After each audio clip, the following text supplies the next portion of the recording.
Yung nabanggit ni Atty. Mel yung tungkol sa drugs. Yung pa, isang mabigat na issue ngayon, isang mabigat at seryosong issue na no less than the presidential sister herself mentioned that his brother is allegedly into drugs. Malaking ano po yun, malaking question at malaking integrity issue po yun sa isang organization na tinatawag natin na armed services. Mahirap po na ang isang commander ay meron pong integrity issue, especially kung ang unit under you is yung tinatawag natin na mga sundalo o yung mga humahawak ng armas o ng sandata. Nakakatakot po yun. Oo, yung total nabanggit mo, no? Pag ikaw yung leader ng isang any unit, whether sa militarya, sa gobyerno o sa corporation, may tinatawag na principle of command responsibility. Ano ba itong prinsipyo dito? Ang ibig sabihin nito, yung kung sino yung leader, responsible and accountable siya sa lahat ng ginawa o hindi ginawa ng kanyang mga sinasakupan, whether successful or failure. So, unang-una yan. Kaya nga, ito pa lang na sinasabi, walang kinalaman ang presidente, walang kinalaman si Speaker Romualdez. Eh, sino ba nag-recommend? Sino ba nag-create ng bill, no? Bago maging batas? Pirmado yan, hindi lang ng bicameral, ng mga appropriation, but ni Speaker. Hindi niya pwedeng sabihin, ministerial. Kasi siya yung leader doon, no? So, ang nag-aproba na maging batas ito, si Presidente. So, doon pa lang, doon sa principle of command responsibility, talagang involved sila dito kung ano yung nangyari to. Ngayon, nag-fail. Ang dami nakawan. Based dun sa principle of command responsibility. And ito, in-apply ito noon sa nung tinatry si Yamashita. Kaya tinawag na Yamashita Doctrine, no?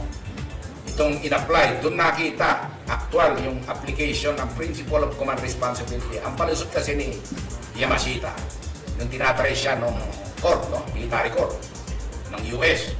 Sabi niya, sa lawak ng sinasakupan ko, hindi ko naman alam lahat ng ginagawa ng mga sundalo ko, yung mga nandoon sa iba-ibang outpost sa labanan. Hindi ko naman malalaman niya. Palusot niya, no? Ganitong ginawang basihan ngayon ng ang principle of command responsibility para ma-test. Una, habang hindi pa nangyayari yung insidente, no? O yung krimen, bilang commander, ang ginawa mo, nagpalabas ka ba ng rules of engagement? Nagpalabas ka ba ng mga polisiya na para hindi ito ma-violate? Kung ang sagot mo dyan ay hindi, automatic, guilty ka na. By virtue of that command responsibility. Pero pag sinabi mo, hindi, meron akong pinalabas. Ito, rules of engagement. Okay, lusot ka. Susunod na tanong sa'yo, in-apply ito kay Yamashita. Tinanong siya, nung nangyari yung krimen, at nalaman mo, ano ang ginawa mo? Pag sinabi mong wala kang ginawa, yari ka na agad, no? Pero pag sinabi mo, may ginawa ka, kung maparusahan ka man, medyo lesser degree. Nung matapos mangyari yung krimen, ano ang sumunod na ginawa mo? Pag pinabayaan mo, hindi ka pa rin nag-issue ng mga succeeding order or policies para ma-prevent yung occurrence nung mga krimen na yun, guilty ka pa rin. And lahat yun ay violate ng ating mga namumuno. So, parang siguro doon sa unang tanong, meron silang policy, no? May mga procedure, yung budgeting process, meron, lusot. Doon sa pag-aproba, pag-insert, pumirma na sila doon. Nung nangyari, may mga kickback, of course, puro allegation to dahil hindi pa napapatunayan sa korte. Presumed innocent sila, yun nga ang palusot nila. Wala pa raw yun nga, through optics, sabi, kinasuhan na si pinadala na sa ombudsman at kakasuhan ng planter. may, ang nakalagay ito, nung binasa ko, may be filed. Ibig sabihin, maaaring kasuhan, maaaring hindi. So, pinobola tayo through optics. So, wag po tayo maniwala. Nirefer lang po yung kaso na yon na puro dokumento lang and bahala yung ombudsman doon. Kung kakasuhan ba. And lately, ano sabi ni Ombudsman Rimulya na pinag-aaralan pa nila. So, yun. No? So, yung principle of command responsibility, doon pa lang makikita mo. Ang pinakamaliit na kasalanan nila, pinakamaliit ito yung violation ng, ito nga, isa command responsibility. Alam mo, sir? So therefore sir, yung Yamashita doctrine, guilty na ang Pangulo Marcos. Ay, tatanungin yun. Yun ang mga Guilty. So, dapat arestuhin na talaga ng taong bayan si Pangulo Marcos. Boom, ang taong bayan. Ang problema, sir, yung korte kanila rin. Oo. Kaya ito mabigyan mo na kaibigan yan. Kaya magandang pag-usapan. Oo, pag-usapan. So, in the will of the people. Yan, sa lawyer na. May suggestion lang po ako kasi pwede natin i-internationalize yung issue na to. Kasi alam nyo ba, ito babalikan ko rin yung pet peeve ng ICC na walang jurisdiction kasi yun eh. Pero magtataka ka, yung mayroong jurisdiction sa Pilipinas, hindi natin ginagamit. Yung ASEAN, yung Association of Southeast Asian Nations, member tayo nun. Hindi natin ginagamit, may jurisdiction yun. Anong nangyari sa Myanmar? Yun ang ginagamit na example ni Browner, pero parang baliktad yan pagkaintindi niya eh. Ano nangyari sa Myanmar? Parang Philippines din, may corrupt na government, niluto yung eleksyon, yung mga nakukuha doon, yung mga natalo, pero yung comulit nila doon, parang binaliktad lahat. Binodjak ng ASEAN, yung Myanmar. Kaya tuloy, ang nangyari nga, dati yung host ng ASEAN, yung Malaysia, letter M, Myanmar, dapat Myanmar susunod, pero tinalon sa Philippines. Kasi nga, pinodjak ay yung Myanmar nun.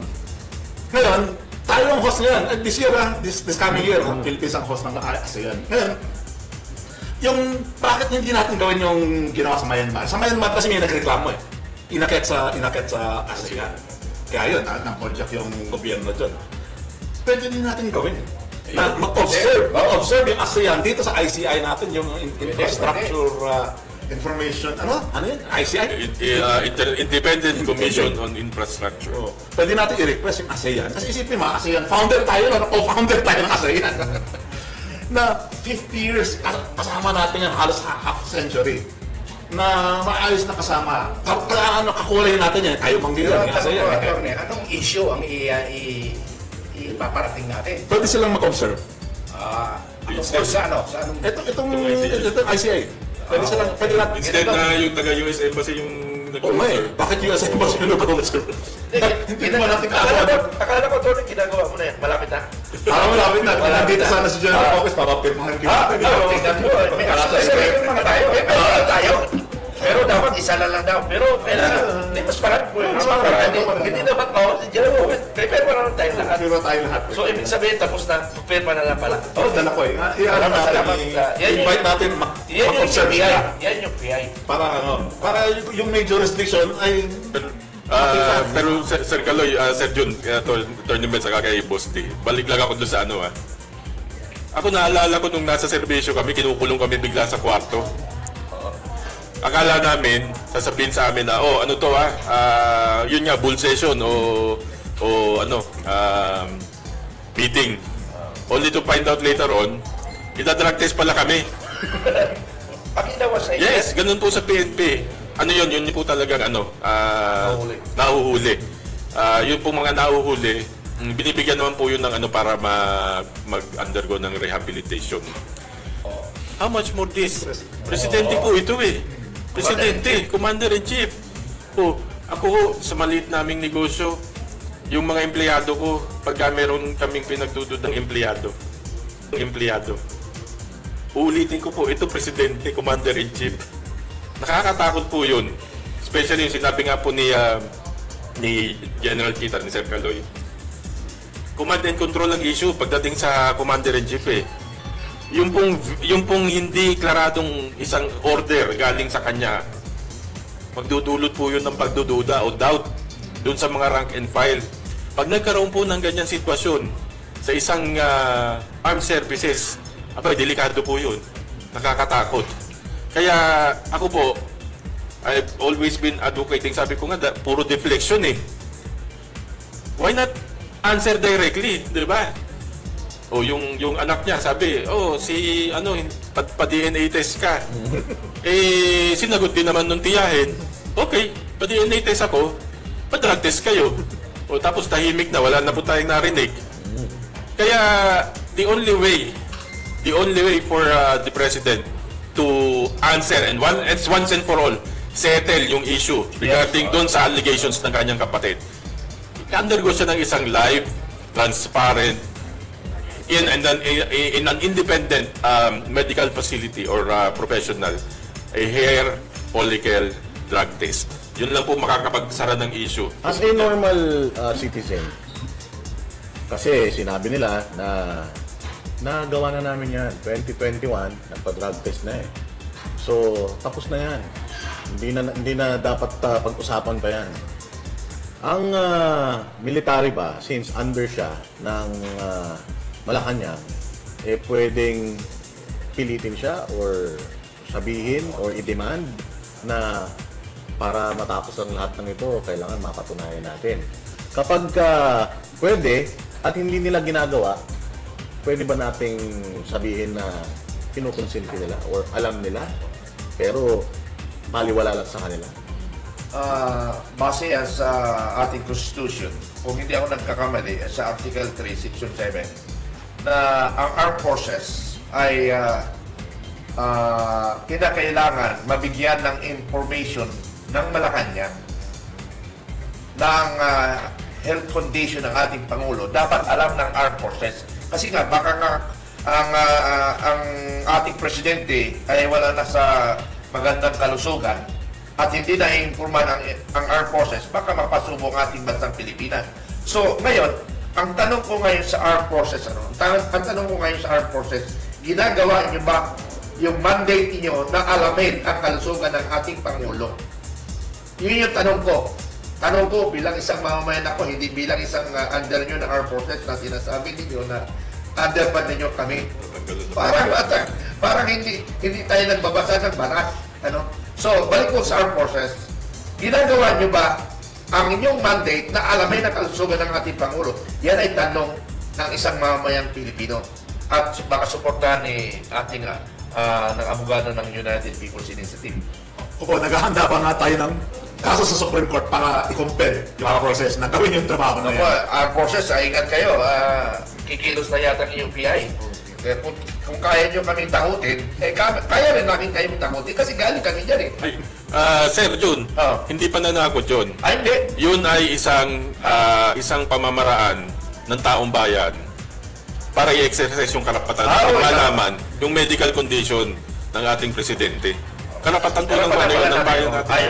So hindi yun kayang i-assert ng military na fit yung ating presidente hanggat hindi sila nagde-demand ng drug test. Kung magkusang loob siya, kung ayaw niya magkusang loob, idada natin sa Supreme Court. Kakalabay natin from all sectors. Yun panawagan ko Kaya ako dyan. Actually sa military, meron kami tinatawag na very brave ka. Yung isang junior officer can even ask his commander, sir, ano ka? Walang doon, walang masama doon. Kaya lang, sasabihin ng very brave ka. Ganun lang. May katapat yun. Maaaring kapugin ka. No? Masi-masi. Pero, kung talagang nakita niya yung commander niya na si Raul, may mga ano pa yan, naging chief of staff ba nga yung isang classmate ko, kinestyon niya yung senior niya. Pwede niya i-question. Mag-very brave ka, pero ang tanong lang si chief of staff ba, very brave, natanongin si presidente. I don't think so, no? Hindi ko kasi nakasama. So, ganun yun. And normally, ang commander, alam niya na rin yung sa kanya ng kanyang junior, kaya magkukusa yun. Patutunayan niya na hindi siya. Kung ang duda mo ay kurap ako mismo gagawa ko ng paraan para patunayan sa'yo. Sir, mayroon pang malakong dagdag yun bilang isang military. Bilang isang military, di ba pwede natin bilang isang junior officer, junior staff? Kasi karamihan, wala na pala sa staff siya na pinaka-senior. Bilang isang junior, di ba sir, pwede natin gawin yun na, sir, bakit tulad tayo ginagawa? Nakakaya naman tayo. Baka pwede natin gawin yan. Hindi kaya ganun, sir? Kasi nga, nasa level tayo. Actually, meron na tayong ginawa nun di ba? Tayo, 7 tayo pumunta sa Oo nga, chief of staff, no? Staff. Junior, kung tutusin na... Junior natin. Junior. Junior pala siya kasi 91 ako eh. Oo. O, 89 siya eh. Junior ka, kami senior. Oo. So pumunta kami doon. Pero hindi niya para mag-withdraw of support, hindi gano'n. Sinabi lang natin yung hinaing. Dapat naman na magsalita ka ng mas maganda naman na hindi yung generalities na we protect the Constitution, doon lang kami sa Constitution. Ano ba nakasaad sa Constitution? Ang role nila is to protect the people and the state. Hindi nga sinabing gobyerno eh. Although sa state, there are 4 elements. Yung inuna doon, yung people, no? Territory, government, and sovereignty. Yun yung state eh, elements of the state. Pero inuna na, kung titignan mo kung kahit kung philosophy ba ito o hindi. No? People and the state. Yung state, himayin yung elemento, binanggit ulit yung people doon. So, 2 beses binanggit yung people sa Constitution. Sa Constitution, talagang and dito sa Article 2, Section 1, nakasaad doon, the Philippines is a democratic and republican state. Sovereignty resides in the people and all government authority emanates from them. So, sovereignty ay nasa tao. Ang pinakamataas na power sa buong kapulungan, nasa tao. Kaya nandoon sa Constitution, so yung sovereign will of the people ang dapat masunod. Eh nangyari ito sa EDSA 1. Nanalo. Yun lang, pag hindi ka nanalo, kulong ka. Pero hindi naman ito rebellion na sinasabi. Kulong tayo. Hindi. This is not even in exercise of our... This is guaranteed by the Constitution. Freedom of speech and expression and of the press. No law shall be passed abridging the freedom of speech, no, and expression, nor the press, no. So, ganun yun. Mayroon, nabantayan ko yung salita ng spokesperson ng Armed Forces, si Colonel Padilla. Iba lang yung interpretation niya. Ano? Iba eh. Pinakinggan ko, sinusubaybayan ko kasi. Sinusubaybayan ko sila. Pati nga yun si Red Admiral Trinidad na sinasabi ko pakilamero ka, hindi ka naman tagapagsalita ng Armed Forces eh. So, ito na-observe ko sa interpretation ni Colonel Padilla. Protect the state and constitution. Nawala people. Baka kasunod doon. Yung people siguro siya, sinabi mo, twice pa sabi doon sa people siya, sa state niya nabanggit yung people. Pero doon sa umpisa, nawala eh. Yung inano niya. Alam mo bakit siya inalis niya yung people? Kasi napapahiya na sila eh. Hindi niya nabanggit yung people. People and the state. There are 4 elements of the state. People, territory, government, and sovereignty. So, 2 beses binanggit yung people. Nawala kasi ng people sa pakinging ng Padilla. Paano niya, kasi inalis niya yung people set, kasi napapahiya na sila, kasi inasalis na ng public na kami yung taong bayan, naprotektaan nyo. Kaya inaalis niya na yun. Ngayon, kung gusto niyo i-counter ako, i-check ko yung panasagot. Ano yan? Ito na yung tinatawag nilang bendalo. Pero babalikan natin yan. Meron pong statement si retired General Romeo Pocis. I-play po natin.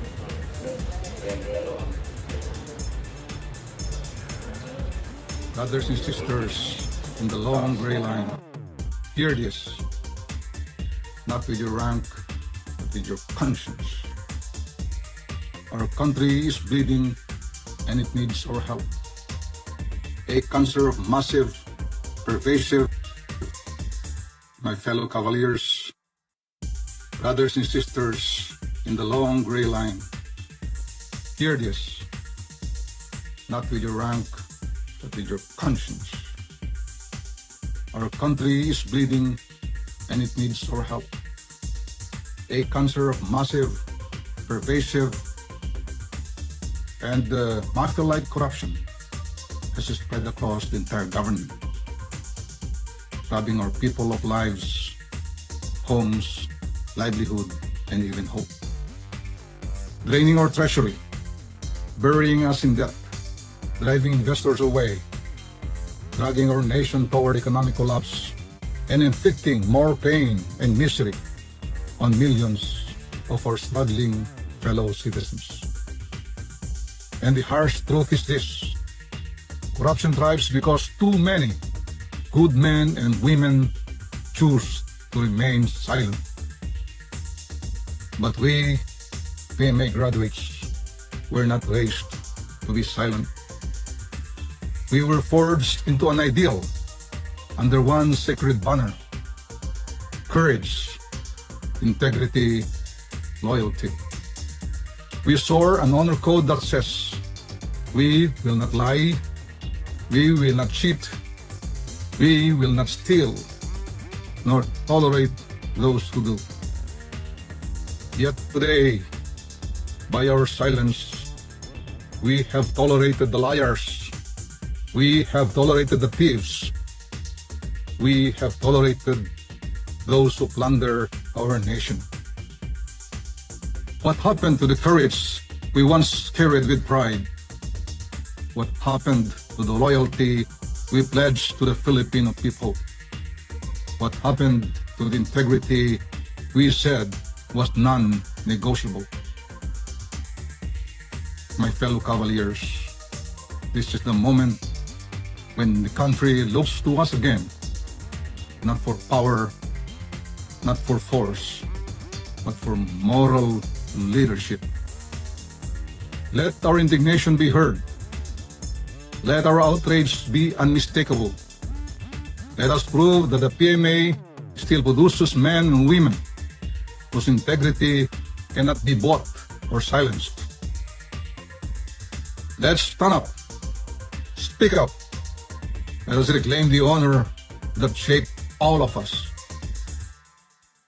And so I end with one challenge, a challenge that we all know only a true Cavalier can answer. Are you all right, sirs? Mabuhay ang sambayanang Pilipino.